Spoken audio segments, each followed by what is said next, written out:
మన కళ్ళ ముందు కనిపిస్తున్న ఈ ప్రపంచం ఒక రంగుల కళ లాంటిది. మనం రోడ్ల మీద తిరుగుతాం, అపార్ట్మెంట్లలో ఉంటాం, ఆకాశం వైపు చూస్తూ ఉంటాం. కానీ మీరు ఇప్పుడు నిలబడి ఉన్నటువంటి నేలకి సరిగ్గా కొన్ని అడుగుల క్రింద ఒక నిశ్శబ్దమైనటువంటి ప్రపంచం ఉందంటే, అంటే మీరు పైన నడుస్తూ ఉంటే మీ కాళ్ళ క్రింద ఒక మనిషి నిలబడి ప్రార్థన చేస్తున్నాడన్న విషయం మీకు తెలియదు. పైగా మీకు వినిపించే చప్పుడు అతనికి వినిపించదు. మీరు వెలుగులో ఉంటే అతను చీకటిలో ఉన్నాడు. ఇదంతా వినడానికి ఏదో థ్రిల్లర్ సినిమాలా ఉంది కదా. నేను ఎందుకు ఇది చెప్తున్నాను అంటే, ఈ మధ్య సోషల్ మీడియాలో, యూట్యూబ్లో ఒక విషయం విపరీతంగా వైరల్ అవుతుంది. అదేంటో మీకు ఇప్పటికే అర్థమై ఉంటుంది. టర్కీలో బయటపడిన ఆ భారీ భూగర్భ నగరం. అందరూ చెప్పేది ఒకటే, అక్కడ గదులు ఉన్నాయి, అక్కడ బావులు ఉన్నాయి అని. కానీ అందరూ మిస్ అయినటువంటి ఒక అద్భుతమైన విషయం ఉంది. ప్రతి క్రైస్తవుడు తెలుసుకోవలసిన చరిత్ర అక్కడ దాగి ఉంది. అసలు ఆ జనం అక్కడ కేవలం ప్రాణాలు కాపాడుకోవడానికి మాత్రమే వెళ్ళారా, లేక అక్కడ వాళ్ళు ఇంకేదైనా దాచారా? ఈరోజు మనం ఆ వైరల్ టాపిక్ వెనుక ఉన్న అసలు సిసలైనటువంటి లోతైన నిజాన్ని చూద్దాం.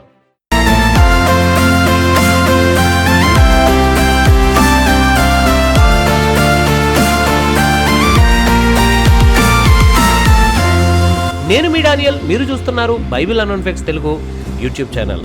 నిజానికి 1963 సంవత్సరంలో ఒక వ్యక్తి తన ఇంటి గోడను పగలగొట్టినప్పుడు ఒక విషయం బయటపడింది.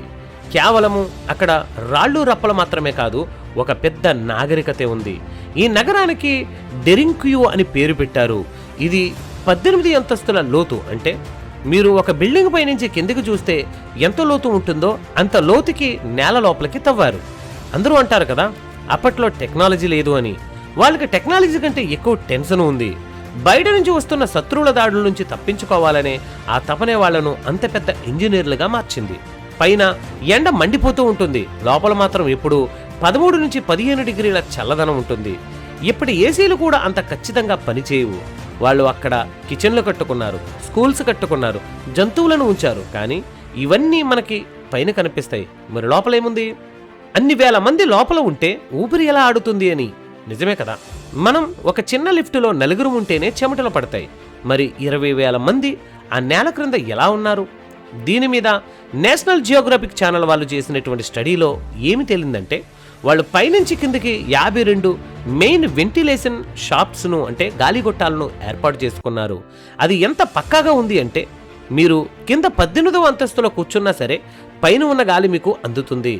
ఇంకొక విషయం తెలుసా, అక్కడ ఉన్నటువంటి బావులు, ఆ బావుల నీళ్లు పైన ఉన్నటువంటి ఊళ్లకు వెళ్ళేవి కావు. ఎందుకంటే పైన ఉన్న శత్రువులు నీళ్లలో విషం కలిపే అవకాశం ఉందని వాళ్ళు ఆ బావులకి క్రింద మాత్రమే కనెక్ట్ చేసుకున్నారు. ఎంతటి భద్రతో కదా. వారు వాడినటువంటి ఆ రాతి తలుపుల బరువు దాదాపు 1/2 టన్ను, అంటే 500 కేజీలు. ఒక మనిషి దాన్ని కదపలేడు. కానీ లోపల ఉన్న వాళ్ళు ఒక చిన్న లివర్ లాంటి దానితో దాన్ని లాక్ చేసేవారు. బయట నుంచి 1000 మంది వచ్చిన ఆ తలుపును పగలగొట్టలేరు. అసలు వీళ్లకు ఈ ఐడియా ఎలా వచ్చింది? ఎందుకు నేల క్రిందకి వెళ్లాల్సి వచ్చింది? నేషనల్ జియోగ్రఫిక్ మరియు వరల్డ్ హిస్టరీ ఎన్సైక్లోపీడియా వాళ్ళు ఇచ్చినటువంటి వివరాల ప్రకారము ఈ ప్రాంతంలో ఉన్నటువంటి రాయి చాలా మెత్తటి రాయి, అంటే టఫ్ రాక్ అంటారు. ఇది అగ్నిపర్వతం నుంచి వచ్చిన బూడిద వలన ఏర్పడుతుంది. దీన్ని చెక్కడం కూడా చాలా సులభం, కానీ గాలి తగిలితే ఇది చాలా గట్టిపడుతుంది. ఈ నగరాన్ని మొదట క్రీస్తుపూర్వం 8వ శతాబ్దంలో ఫ్రిజియన్లు అనే తెగవారు మొదలుపెట్టి ఉండవచ్చు అని చరిత్ర చెబుతుంది. కానీ ఇది పూర్తి స్థాయిలో ఒక నగరంగా మారింది మాత్రం క్రైస్తవుల కాలంలోనే. బైజెంటీన్ కాలంలో, అంటే క్రీస్తు శకం 7వ శతాబ్దం నుంచి 11వ శతాబ్దం మధ్యలో ముస్లిం దాడులు జరిగినప్పుడు అరబ్బుల దండయాత్ర సమయంలో క్రైస్తవులు తమ ప్రాణాలను, తమ పిల్లలను, ముఖ్యంగా తమ విశ్వాసాన్ని కాపాడుకోవడానికి ఈ భూగర్భ నగరాలను ఆశ్రయంగా చేసుకున్నారు. బయట యుద్ధం జరుగుతోంది, ప్రాణాలు పోతూ ఉన్నాయి. కానీ వీళ్ళు భూమి క్రింద నిశ్శబ్దంగా ఒక ప్రపంచాన్ని సృష్టించుకున్నారు. అక్కడ వాళ్ళకి స్కూల్స్ ఉన్నాయి, ప్రార్థన గదులు ఉన్నాయి. అంటే కేవలం బ్రతకడం మాత్రమే కాదు, ఒక పూర్తి స్థాయి నాగరికత వాళ్ళు అక్కడ కొనసాగించేవారు. చాలా మంది టూరిస్టులు అక్కడికి వెళ్ళి ఫోటోలు దిగి వస్తారు. కానీ ఆ చర్చి గోడల వెనుక ఉన్న ప్రార్థనల చప్పుడు ఎవ్వరికీ వినిపించదు. ఆనాడు రోమా సామ్రాజ్యం క్రైస్తవులను వేధిస్తూ ఉన్నప్పుడు, చంపేస్తూ ఉన్నప్పుడు వాళ్ళు మోకరించి ప్రార్థన చేయడానికి ఎంచుకున్న స్థలం ఆ నేల. పైన సూర్యుడు ఉన్న వీళ్ళకి చీకటే, కానీ ఆ చీకటిలోనే వాళ్ళ దేవుని వెలుగు చూశారు వారు. అక్కడ బాప్తిస్మపు తొట్టెలు కూడా ఉన్నాయి, ప్రసంగ వేదిక ఉంది. అంటే వాళ్ళు భూమి లోపల ఉన్న దేవుని సన్నిధిలోనే గడిపారు. ఆర్కియాలజీ మ్యాగజైన్లోని ఒక ఆర్టికల్ ప్రకారము ఆ చర్చికి వెళ్లే దారులు చాలా ఇరుగ్గా ఉంటాయి. అంటే శత్రువులు ఒకవేళ వచ్చినా ఒకేసారి అందరూ రాలేరు, ఒక్కొక్కరే రావాలి. ఆ గ్యాప్లో వీళ్ళు ప్రార్థన ముగించుకొని ఇంకో చోటికి వెళ్ళిపోయేవారు. చూసారా దేవుడు వాళ్ళకి ఎంతటి జ్ఞానాన్ని ఇచ్చాడో. 20,000 మంది ప్రజల భూమి కింద ఉండటమే ఒక వింత అనుకుంటే, దాదాపు 70,000 మంది క్రైస్తవులు ఆశ్రయం పొందిన మరో మహాసామ్రాజ్యం భూమి క్రింద బయటపడింది. అవును, మీరు విన్నది నిజమే. 20,000 మంది కాదు, ఏకంగా 70,000 మంది 2020వ సంవత్సరంలో టర్కీలోని మిడియాట్ అనేటువంటి నగరంలో బయటపడిన ఒక సరికొత్త అద్భుతం. ఇది ఎంత పెద్దదంటే డెరింక్యూ అనేటువంటి నగరం దీని ముందు చాలా చిన్నదిగా కనిపిస్తుంది. అసలు ఈ నగరం ఎలా బయటపడింది? చరిత్ర ఎప్పుడు మన కింద ఉండి నన్ను చూడండి అని పిలుస్తూ ఉంటుంది. 2020వ సంవత్సరంలో మిడియాట్ నగరంలోని పాత ఇళ్లను మున్సిపాలిటీ వాళ్ళు క్లీన్ చేస్తూ ఉంటే ఒక రహస్య గుహద్వారం కనిపించింది. అది ఎక్కడికి వెళుతుందని లోపలికి వెళ్ళి చూస్తే అక్కడ ఏకంగా ఒక మహానగరమే కనిపించింది. దీనికి మటియేట్ అని పేరు పెట్టారు. ప్రాచీన అష్యూరియన్ భాషలో దీని అర్థం గుహల నగరం. మర్డిన్ మ్యూజియం డైరెక్టర్ అయినటువంటి గని తార్కాన్ గారు ఏమంటున్నారంటే, ఇది ప్రపంచంలోని మొట్టమొదటి అతిపెద్ద భూగర్భ నగరం. ఇప్పటి వరకు వాళ్ళు కేవలం 5% మాత్రమే తవ్వారు. ఆ 5%లోనే 49 భారీ గదులు బయటపడ్డాయి. అంటే ఇంకా 95% భూమి కింద ఏముందో ఎవ్వరికీ తెలియదు. ఇది దాదాపు 40 లక్షల చదరపు అడుగుల విస్తీర్ణంలో వ్యాపించి ఉందని అంచనా వేస్తూ ఉన్నారు. పెద్ద పెద్ద స్టేడియాలే లోపల కట్టొచ్చు. ఇక్కడ ఒక ముఖ్యమైనటువంటి ప్రశ్న, అసలు క్రీస్తు శకం 2 మరియు 3వ శతాబ్దాల్లో అంతమంది ప్రజల భూమి కిందకి ఎందుకు వెళ్లారు? అప్పుడు రోమన్ సామ్రాజ్యం పరిపాలనలో ఉండేది. ఆ రోజుల్లో క్రైస్తవ మతం అనేది ఒక అఫీషియల్ మతం కాదు. రోమన్లు విగ్రహాలను పూజించేవారు. ఎవరైతే యేసుక్రీస్తును నమ్ముతారో, ఎవరైతే రోమన్ దేవతలకు బలులు అర్పించారో వాళ్ళని రోమన్లు దారుణంగా హింసించేవారు. చరిత్రకారుడు వేన్ ఏ మీక్స్ చెప్పినట్లుగా ఆ రోజుల్లో రోమన్ల పద్ధతులకు వ్యతిరేకంగా ఉంటే వారికి చట్టపరంగా ఎటువంటి రక్షణ ఉండేది కాదు. అంటే క్రైస్తవులను ఎవరు చంపినా అడిగేవారే లేరు. అందుకే వేల సంఖ్యలో క్రైస్తవ కుటుంబాలు తమ ప్రాణాలను, తమ పిల్లల భవిష్యత్తును కాపాడుకోవడానికి ఈ మటియేట్ అనే నగరంలోనికి వెళ్ళిపోయారు.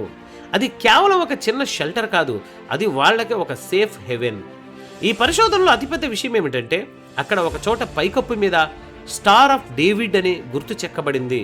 అంటే అక్కడ క్రైస్తవులతో పాటు యూదులు కూడా కలిసి ఉండేవారు. ఎందుకంటే ఆ రోజుల్లో యూదులను కూడా రోమన్లు వేధించి బాధ పెట్టేవారు. అక్కడ ఒక పెద్ద సినగోగు బయటపడింది. అంటే ప్రార్థనా మందిరం, మనము చర్చిలు అంటాం. మీరు గమనించారా? పైన రోమన్ సైనికులు కత్తులతో తిరుగుతుంటే కింద మాత్రం వీళ్ళు ప్రార్థనలు చేసుకునేవారు. అక్కడ ఆహారాన్ని నిల్వ చేసే గదులు, పురాతన నాణేలు, నూనె దీపాలు కూడా దొరికాయి. అంటే వాళ్ళు అక్కడ కొన్ని సంవత్సరాల పాటు పైన ఉన్న ప్రపంచంతో సంబంధం లేకుండా బ్రతికారు. ఆ తరువాత ఇంకా ఎందరో రాజులు మారారు. కానీ ఈ భూగర్భ నగరం మాత్రం కొన్ని వందల ఏళ్ల పాటు క్రైస్తవ విశ్వాసానికి ఒక ఇల్లుగా నిలిచింది. ఈ మిడియాట్ ప్రాంతము ఇప్పటికీ ఓపెన్ ఎయిర్ మ్యూజియం లాగా ఉంటుంది. ఇక్కడ ఉన్నటువంటి సిరియాక్ ఆర్థోడాక్స్ చర్చ్కి చెందినటువంటి విశ్వాసులు కొన్ని వేల సంవత్సరాల నుండి అన్ని దాడులను తట్టుకొని తమ క్రైస్తవత్వాన్ని కాపాడుకుంటూ వస్తూ ఉన్నారు. హురియన్స్, అస్సూరియన్స్, పర్షియన్స్, గ్రీకులు, రోమన్లు, బైజాంటియన్లు, ఒట్టోమన్స్, ఇలా ఎందరో రాజులు వచ్చి వెళ్లిపోయారు.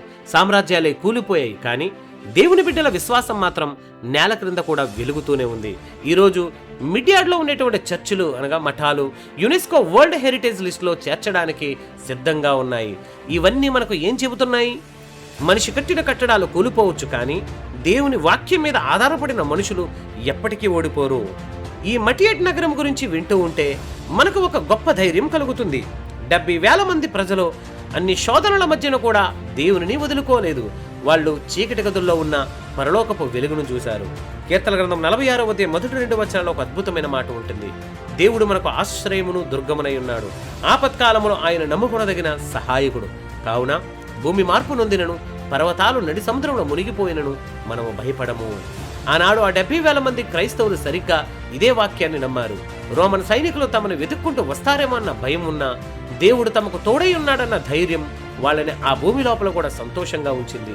ఈరోజు మీ జీవితంలో కూడా చుట్టూ ఏదో ఒక రూపంలో వేధింపులు ఉండవచ్చు. లోకం మిమ్మల్ని తక్కువ చేసి ఉండవచ్చు, లేదా ఏదో ఒక సమస్య మిమ్మల్ని తరుముచూ ఉండవచ్చు. అప్పుడు మీరు గుర్తించుకోవలసిన విషయం ఏంటో తెలుసా? మన దేవుడు కేవలం ఆకాశంలోనే కాదు, మనం పాతాళమంత లోతులోనికి వెళ్ళినా అక్కడ కూడా మనల్ని కాపాడగలడు. రోమీయులకు రాసిన పత్రిక 8వ అధ్యాయం 35 నుంచి 39 వచనాల అపోస్తలుడైన పౌలు గారు ఎలా అంటారు? క్రీస్తు ప్రేమ నుండి మనల్ని ఎడబాపు వాడేవాడు, శ్రమయ, బాధయ, హింసయ, కరువయ, వస్త్రహీనతయ, ఉపద్రవమ, ఖడ్గమ, మరణమైనను, జీవమైనను, దేవదూతలైనను, ప్రధానులైనను, ఉన్నవైనను, రాబోవునవైనను, అధికారులైనను, ఎత్తైనను, లోతైనను, మన ప్రభువైన యేసు క్రీస్తునందలి దేవుని ప్రేమ నుండి మనలను ఎడబాపలేవని నేను నిశ్చయంగా నమ్ముచున్నానన్నాడు. డెరింక్యూలోని 20,000 మంది, మిడ్యాట్లోని 70,000 మంది, వీరందరూ మనకి ఇచ్చేటువంటి సాక్ష్యం ఇదే. రాజులు, రాజ్యాలు మా విశ్వాసాన్ని కదల్చలేవు, దేవుని ప్రేమ నుండి మనల్ని విడదీయలేవు. నిజంగా ఆ ప్రారంభ క్రైస్తవులు అంతటి పోరాటాల్లో కూడా దేవుణ్ణి పట్టుకుని జీవించిన విధానం మనకు ఎంతో స్ఫూర్తినిస్తుంది. అలాంటి క్రైస్తవులు ఈరోజు మన దేశంలో మన మధ్య ఉన్నారంటారా? ఒకవేళ నిజంగానే అలాంటి అద్భుతమైనటువంటి విశ్వాసాన్ని మీరు కలిగి ఉంటే దేవుని దృష్టిలో మీరు చాలా గొప్పవారు. ప్రభువు మిమ్మల్ని దీవించునుగాక. ఈ వీడియో కనుక మీకు నచ్చితే ఈ వీడియోను లైక్ చేయండి, షేర్ చేయండి. మన ఛానల్ను సబ్స్క్రైబ్ చేసుకొని పక్కనే ఉన్నటువంటి బెల్ ఐకాన్ను కూడా యాక్టివేట్ చేసుకోండి.